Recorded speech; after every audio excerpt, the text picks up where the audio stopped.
Dando continuidade aqui, agora é um cliente que não precisa nem de introdução, Banco do Brasil, com nossos principal Cloud Engineer, Rafael Miller, e o principal Integration Engineer, José Olímpio. Um grande prazer tê-los aqui. Muito obrigado por terem vindo. Grande prazer. Muito obrigado. Prazer. Boa apresentação para vocês. Bom que corrigiram, né? Pegaram do LinkedIn, e no LinkedIn nunca a gente é muito preciso, então, pelo menos, SRE Entusiasta e Gerente de Soluções, essa é a versão LinkedIn. Cadê o... Esqueci do controle. Está aqui. Bom, pessoal, a gente vai falar um pouco aqui da nossa jornada, né? São 6 anos mexendo só com isso. Particularmente, eu me considero um vocacionado de poder atuar nisso, atuar com inovação e trabalhar com os colegas que eu trabalho. Então, para mim, é muito, apesar do nervosismo, é muito tranquilo falar sobre isso. Então, vamos lá, né? Bom, a gente vai começar com grandes números, meio para falar assim, ó, hoje está assim, o porquê que a gente considera que vai ser assim, vai aumentar, e como a gente fez para controlar quais foram as ferramentas que a gente usou. E enquanto plataforma de plataforma cloud, a gente entende que outras plataformas, hoje a gente está falando muito sobre plataforma aqui, vão consumir a gente como clientes. E o Zé Olímpio representa uma dessas plataformas que consome a gente. Bom, hoje esses números já não são exatamente como está lá, porque a gente está chegando mais 16 clusters essa semana, tem mais uns 200 nodes para entrar aí, mas é mais ou menos a situação do nosso estado atual. A gente tem 3.000 aplicações em produção, se eu for considerar a DR, sobe para 6.000 isso. Tem em torno de, na média, 2.900 deploys por mês, nesse ambiente de multi-cloud híbrida que a gente tem. São 750 desenvolvedores cloud ativos, e é uma métrica que a gente considera os desenvolvedores ativos, aqueles que tiveram commit, só me engano, nos últimos 15 ou 30 dias. 500 milhões de transações de negócio dia, o Zé vai abordar isso de forma mais extensiva na parte da integração. E, bom, por que tantos clusters, né? A gente foi legal ver o case do Bradesco, que eles estão com 80 clusters, e eu estou entendendo que eles viram que esse é o caminho para uma série de coisas. E o movimento de plataformas tem tudo a ver, né? As grandes corporações já estão convergindo para um cenário que eu tenho plataformas de produtos, plataformas viabilizadoras, como a gente tem chamado no Banco do Brasil, a plataforma cloud e engenharias, considerando que as engenharias, a gente da plataforma cloud considera como provedor de infraestrutura, on-premise ou off-premise, no caso, quando eu tenho um provedor público, mas a gente constitui a plataforma cloud com essas engenharias e oferece uma base para as demais plataformas. Então, a gente posiciona essas plataformas como os nossos clientes. Então, a gente fala que a gente vende para um cliente pessoa jurídica. E eles que fazem a mágica, né, de conseguir acelerar o negócio, acelerando os desenvolvedores de negócio ou os desenvolvedores de plataforma, que o Gabriel, acho que mostrou mais cedo. E por quê, né? Por que, então, nesse cenário, ter muito clusters? Porque a gente entende que essas plataformas elas têm que ter autonomia, têm que ter agilidade. Agora, eu tenho múltiplas personas envolvidas, tenho múltiplos papéis. Eu tenho o desenvolvedor de plataforma, o desenvolvedor de negócio, eu tenho o primeiro e segundo nível de suporte de cada plataforma, de cada domínio de tecnologia. Então, como conciliar todos esses domínios, todas essas personas, transformar isso em RBAC? Né? Quem está acostumado a meter a mão no código lá sabe que não é muito trivial, né? Fazer esse depara. O colega que cuida do suporte do microserviço, que eventualmente mata um pod em produção, não pode matar um pod do MongoDB. A gente está nessa fase de trazer banco de dados, inclusive, para cá, então eu tenho que ter um cuidado com o volume, tem todo arquiteturas diferentes, SLAs diferentes. Então, num cenário, se eu entendo que eu tenho que distribuir, ser capaz de gerenciar dezenas, centenas, a gente deve terminar o ano com mais de 100 clusters, ano que vem, sei lá, deve ter uns 500 clusters. Esse número não tem que pesar, porque eu tenho que trabalhar de uma forma diferente. E nesse cenário é um grande desafio, ter clusters pequenos, quanto menor, melhor. É uma delícia apertar um botão no OpenShift e ele atualizar sozinho um cluster que tem 3 máquinas, 10 máquinas. Se tem 50, se tem 100, 200, é outra história. Eu tenho diferentes SLAs, eu tenho aplicações do Japão que rodam aqui, então o horário é trocado, eu tenho tudo que é tipo de workload. Os acessos pessoais têm de ser segmentados, a gente tem que demonstrar isso, gerar log de auditoria, quem pode acessar o quê. Aquela plataforma tem autonomia, inclusive para definir quem são os times de suporte. Quem que é meu suporte nível 3, nível 2, nível 1, um acesso do usuário A, B, C. Eles têm que ser capazes de definir isso nas plataformas. Gestão de configuração e observabilidade. Cada item desse é um mundo à parte. A gente escolheu um ponto, né, eu escolhi um ponto que eu considero crucial para uma mudança de mindset. E a gente tem falado aqui muito em automação. E eu brinco aqui com o time que a automação resolveu problemas do passado. O que a gente precisa agora é hiperautomação. Então, a gente entende que, para conseguir ter a governança disso tudo, e aqui eu escolhi justamente o case de criação de um novo cluster. Justamente como é que a gente faz, para trazer aqui pelo menos um show me the code bem simples, para poder conseguir gerenciar esse ambiente como código, com compliance, com auditoria, e garantir que todos os clusters tenham sempre as mesmas features, né? Que a gente usa GitOps, o Argo CD, que está aqui, e hiperautomação. Eu esqueci de incluir o slide, né, do conceito de hiperautomação que a gente entende, que basicamente é ser capaz de provisionar e configurar infraestrutura a partir de tags ou labels, fazendo compliance usando o Git. Então, diferente de automação, a ideia é eu começar a associar a tags ou labels uma feature ou um conjunto de configurações, e a partir do momento que uma infrabase nasce, o simples fato de aplicar uma tag, eu tenho todo um conjunto de coisas que passam a ser instaladas e configuradas, provisionadas de forma dinâmica, pelo simples fato daquela tag existir naquele recurso. Então, um novo cluster, como é que a gente cria? Basicamente, tem 3 fases: criação, configuração e customização. E nisso eu entrego 4 clusters, né? Desenvolvimento, homologação e 2 de produção, um em cada site.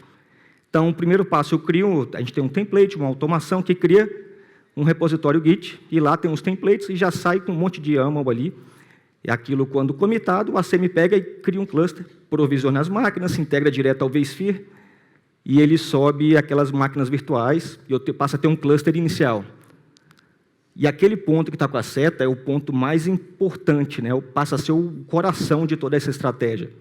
Que eu tenho no próximo slide mostra, eu tenho um arquivo de configuração que eu defino, esse cluster, ele faz parte da solução canais, serviço mobile, ele é desenvolvimento ou homologação, ele está na nuvem privada, nuvem pública, é OpenShift, Rancher, ou ele é AKS, GKE, são as distribuições que a gente trabalha, e pode ser N.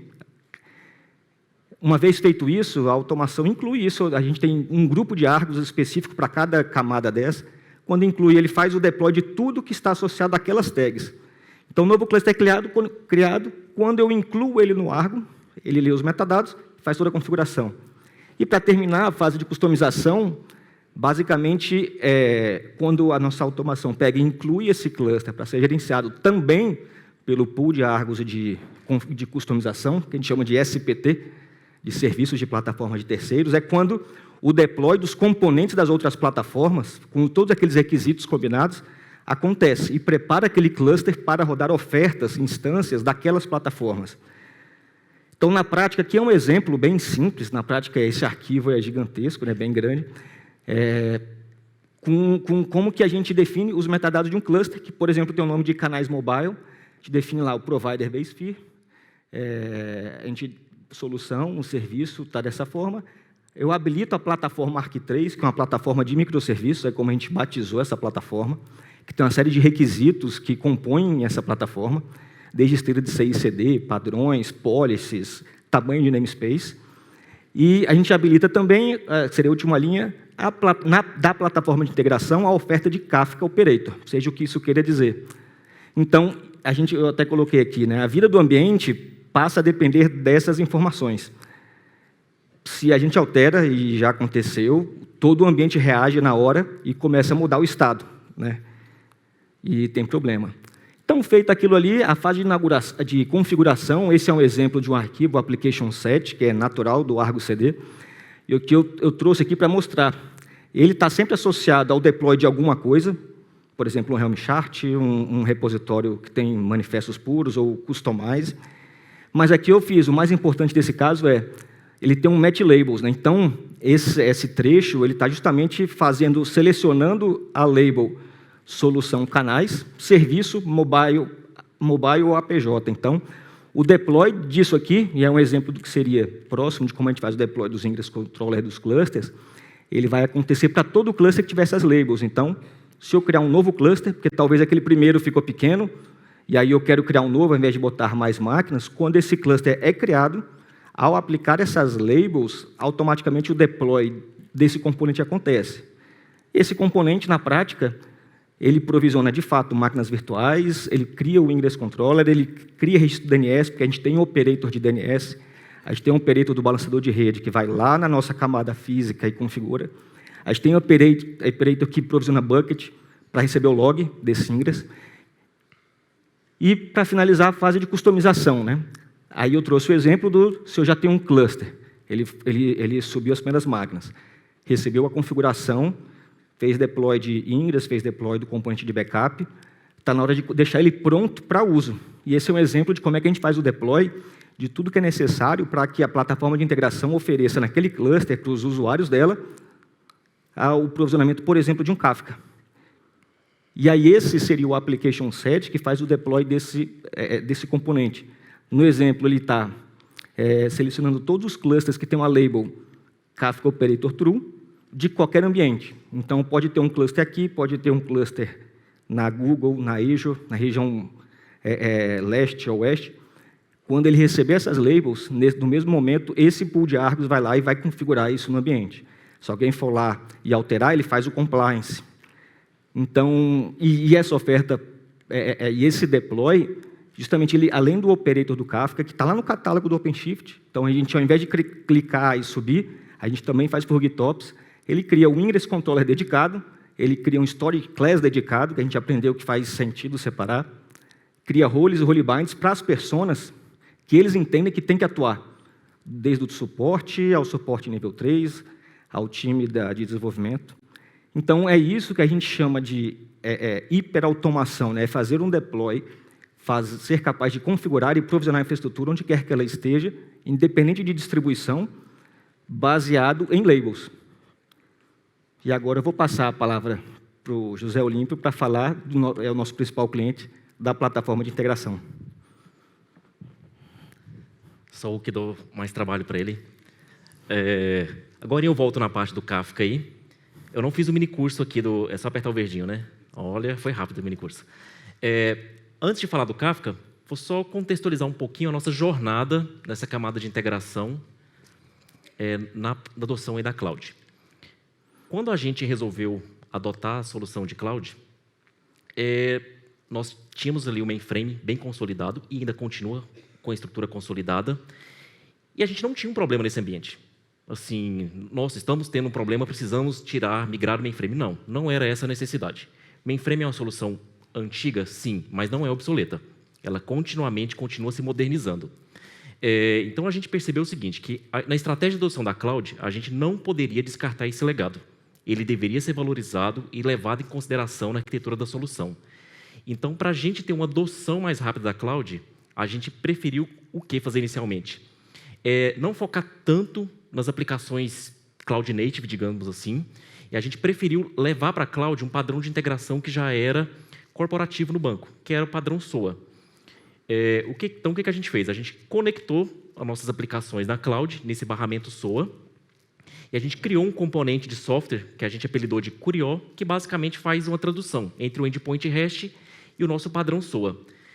Isso daí fez com que viabilizasse uma rápida adoção. A gente já tem hoje, nesse formato, mais de 500 milhões de transações diárias de negócio que passam por essa estrutura. Temos mais de 3 mil tipos de transações SOA. E é uma arquitetura que não foi o objetivo inicial dela, mas ela permite uma migração mainframe cloud simples.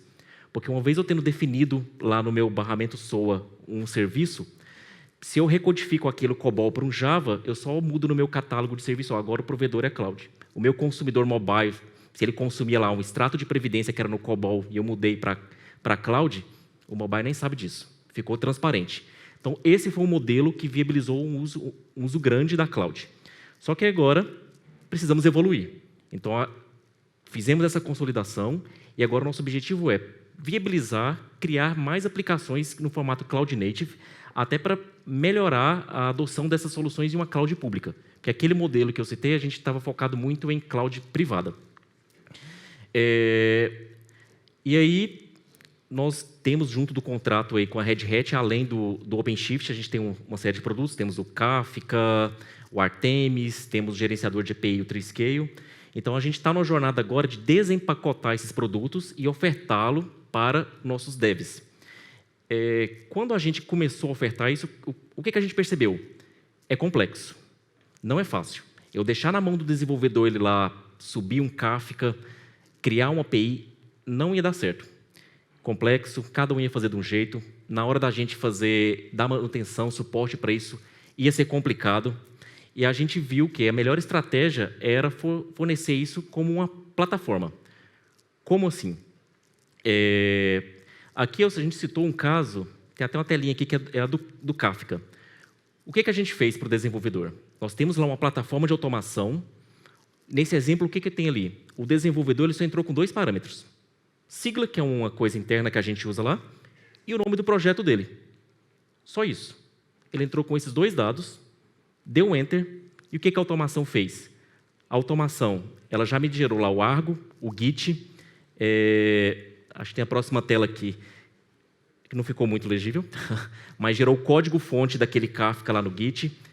Esse Git está na esteira nossa de deploy. Fez deploy, ele sobe os pods, sobe lá o volume do Kafka, as rotas para acesso via Ingress, métricas, tudo. Então, com isso daqui, a gente conseguiu simplificar a vida do desenvolvedor, que ele não precisa entender como subir uma infra de Kafka, e a gente deixou muito mais homogêneo o ambiente, porque todo mundo sobe do mesmo jeito. O que ele vai mudar? Eu preciso, talvez, de um tamanho um pouco maior, preciso de mais brokers. Ele vai lá no Git e aumenta o número de réplicas. Fim. Então, esse é o caminho que a gente está seguindo. É não deixar ali o desenvolvedor ter acesso direto àqueles operators lá da plataforma, da console, mas criando uma camada adicional, onde a gente homogeneiza e unifica ali os parâmetros de criação dos componentes. A gente está seguindo o mesmo modelo para o gerenciador de API, o Treescale, e aqui eu vou dar um puxão de orelha na Red Hat. Esse produto precisa melhorar, tá, gente? Ele é muito fraquinho de funcionalidades. É estável, mas ele é muito limitado. E assim, é um produto que, se você deixar na mão do desenvolvedor, cada um vai parametrizar de um jeito. Você tem que criar regras, que são as policies lá para segurança, log, uma série de coisas. O que a gente fez foi o mesmo modelo. Criamos um portal, uma plataforma, onde o desenvolvedor coloca só alguns campos, que eu citei, ele é o nome da API, timeout e o endereço do back-end, basicamente.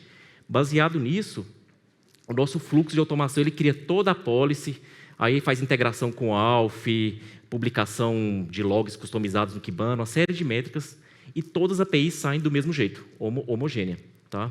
Então, assim, isso foi possível como?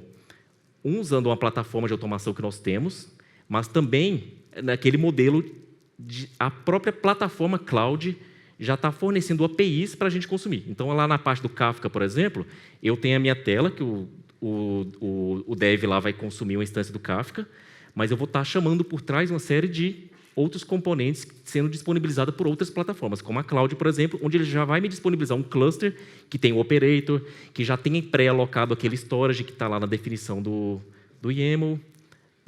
Basicamente é isso, tá? Era isso. Sobrou tempo ainda, hein? Somos os 2 que mais falamos lá, então, desafio concluído. Beleza? Zé Olímpio, muito obrigado. Desculpa ter trocado o cargo. Não, o cargo esse é o correto. Obrigado. Então tá, joia. Muito prazer. Prazer.